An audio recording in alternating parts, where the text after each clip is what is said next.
সংসদে জামাত বিএনপি ভয়ানক মারামারি। স্বরাষ্ট্রমন্ত্রী সালাউদ্দিন আহমেদকে কুলাঙ্গার আখ্যা দিলেন জামাত এনসিপি নেতাকর্মীরা। রণক্ষেত্রে উত্তল সংসদ এলাকা ঘটতে যাচ্ছে আরও ভয়ানক কিছু।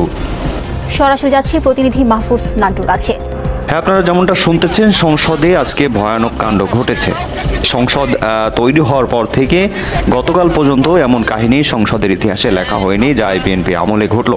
সংসদে জামাত বিএনপির সরাসরি হাতাহাতি এবং জামাত বিএনপি এমন একটা অবস্থা করেছে যাতে করে সংসদের স্পিকার পর্যন্ত রেগে গিয়ে আপনি বসেন বসেন, মাননীয় মন্ত্রী বসেন, সকলেই বসেন।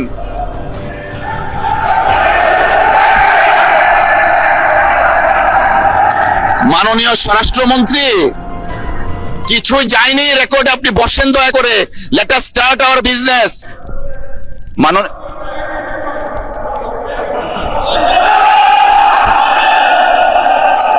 পার্সোনাল ফ্রিডম নিয়ে কথা বলা উচিত না, ঠিক না?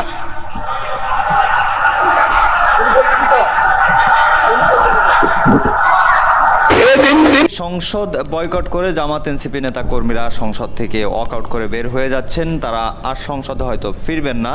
রীতিমতো গত কয়েকদিন ধরে জামাত এনসিপি এবং বিএনপির সম্পর্কের মধ্যে টানাপোড়েন চলছিল। বিভিন্ন দিক দিয়ে জামাত এনসিপিকে বিএনপি পচানোর চেষ্টা করছিল। তারই প্রেক্ষিতে আজকে কিন্তু ভয়াবহ হাতাহাতি ঘটেছে সংসদের মধ্যে। রীতিমতো সংসদ থেকে আজকে জামাত এনসিপি এবং বিএনপির মধ্যে একটা মারামারির মতো কাহিনী ঘটে।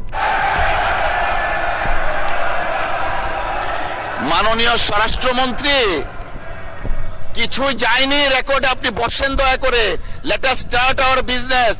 মাননীয় স্বরাষ্ট্রমন্ত্রী, আপনার কোনো কথাই শুনতে পাচ্ছি না, আপনি বসেন। আমি মনে করি